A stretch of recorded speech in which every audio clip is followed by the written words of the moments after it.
سے تم بھی ان کو نکال دو، اور دین سے گمراہ کرنے کا فساد قتل و خونریزی سے کہیں بڑھ کر ہے۔ اور جب تک وہ تم سے مسجد حرام یعنی خانہ کعبہ کے پاس نہ لڑیں، تم بھی وہاں ان سے نہ لڑنا۔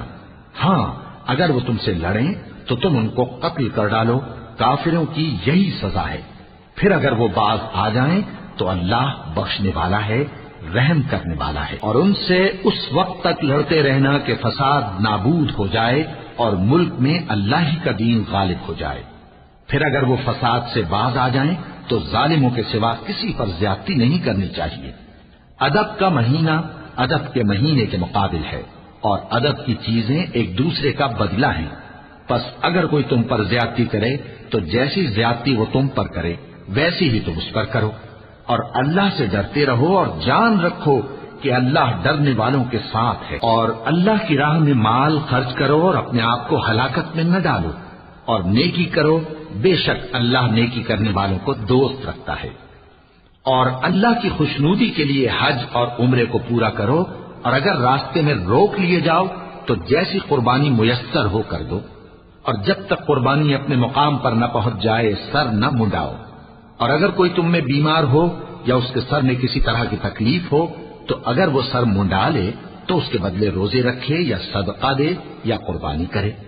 پھر جب تکلیف دور ہو کر تم مطمئن ہو جاؤ تو جو تم میں حج کے وقت تک عمرے سے فائدہ اٹھانا چاہے وہ جیسی قربانی میسر ہو کرے، اور جس کو قربانی نہ ملے وہ 3 روزے ایام حج میں رکھے اور 7 جب واپس ہو، یہ پورے 10 ہوئے۔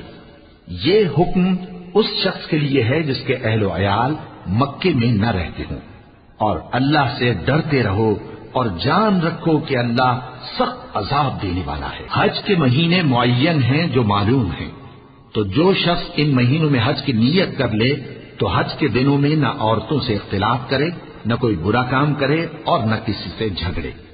اور جو نیک کام تم کرو گے وہ اللہ کو معلوم ہو جائے گا۔ اور زاد راہ یعنی رستے کا خرچ ساتھ لے جاؤ، کیونکہ بہترین زاد راہ پرہیزگاری ہے۔ اور اے اہل عقل، مجھی سے ڈرتے رہو، اس کا تمہیں کچھ گناہ نہیں کہ حج کے دنوں میں بذریعہ تجارت اپنے پروردگار سے روزی طلب کرو۔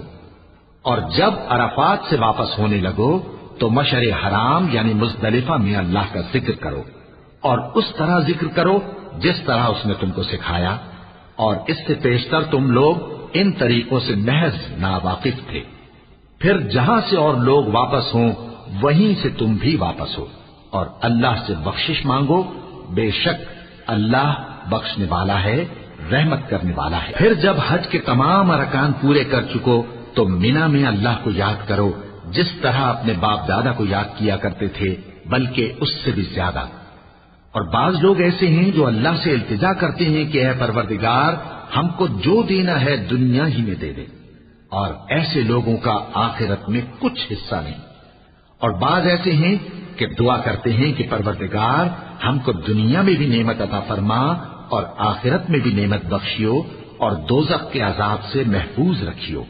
یہی لوگ ہیں جن کے لیے ان کے کاموں کا حصہ یعنی اجر نیک تیار ہے، اور اللہ جلد حساب لینے والا ہے۔ اور قیام منا کے دنوں میں جو گنتی کے دن ہیں اللہ کو یاد کرو، اگر کوئی جلدی کرے اور 2 ہی دن میں چل دے تو اس پر بھی کچھ گناہ نہیں، اور جو بات تک ٹھہرا رہے اس پر بھی کچھ گناہ نہیں۔ یہ باتیں اس شخص کے لیے ہیں جو اللہ سے ڈرے، اور تم لوگ اللہ سے ڈرتے رہو اور جان رکھو کہ تم سب اس کے پاس جمع کیے جاؤ گے۔ اور کوئی شخص تو ایسا ہے جس کی گفتگو دنیا کی زندگی میں تم کو دلکش معلوم ہوتی ہے، اور وہ اپنے معافی ضمیر پر یعنی اس بات پر جو اس کے دل میں ہے اللہ کو گواہ بناتا ہے، حالانکہ وہ سخت جھگڑالو ہے۔ اور جب پیٹ پھیر کر چلا جاتا ہے تو زمین میں دوڑتا پھرتا ہے تاکہ اس میں فتنہ انگیزی کرے اور کھیتی کو برباد اور انسانوں اور حیوانوں کی نسل کو نابود کر دے، اور اللہ فتنہ انگیزی کو پسند نہیں کرتا۔ اور جب اس سے کہا جاتا ہے کہ اللہ سے خوف کر تو غرور اس کو گناہ میں پھنسا دیتا ہے، سو اس کو جہنم کافی ہے اور وہ بہت برا ٹھکانہ ہے۔ اور کوئی شخص ایسا ہے کہ اللہ کی خوشنودی حاصل کرنے کے لیے اپنی جان بیچ ڈالتا ہے، اور اللہ بندوں پر بہت مہربان ہے۔ مومنوں، اسلام میں پورے